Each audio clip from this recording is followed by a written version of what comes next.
نام سے شروع جو نہایت مہربان رحم والا۔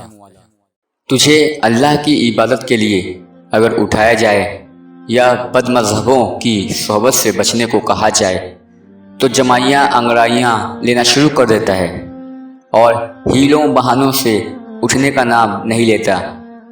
آنکھیں ملنا اور سستی کرنا تیری ایسی عادت بن گئی ہے کہ اب نیند سے اٹھنے کا نام سن کر اور بد عقیدہ لوگوں کی صحبت سے بچنے کا نام سن کر تو لڑنا شروع کر دیتا ہے۔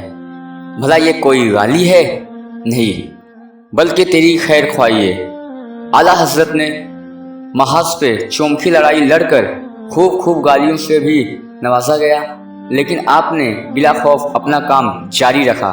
چنانچہ ایک مرتبہ آپ کے کسی مخلص مرید نے گالیوں سے بھرا ہوا ایک خط آپ کی خدمت میں پیش کیا اور عرض کی کہ خط لکھنے والے کے خلاف قانونی کارروائی کے ذریعے چارہ جوئی کر کے اس کو سزا دلوائی جائے۔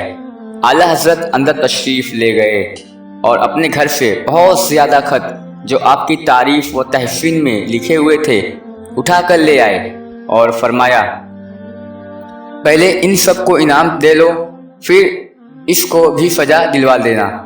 اگر محب کو فائدہ نہ پہنچا سکو تو دشمن کو نقصان پہنچانے کی ضرورت بھی نہیں ہے۔ معرف رضا۔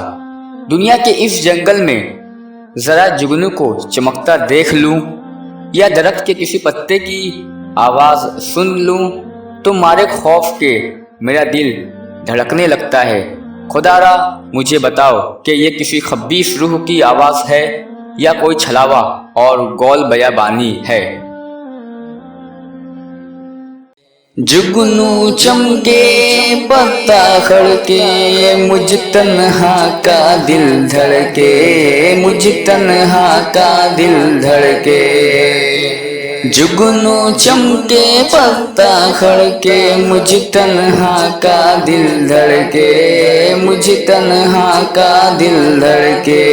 ڈر سمجھا لے کوئی پون ہے، ڈر سمجھا لے کوئی پون ہے، یا اگیا بے تالی ہے۔ ڈر سمجھا لے کوئی پون ہے، یا اگیا بے تالی ہے۔ سونے والوں جاگتے رہیو، چوروں کی رکھوالی ہے۔ سونے والوں جاگتے رہیو، چوروں کی رکھوالی ہے۔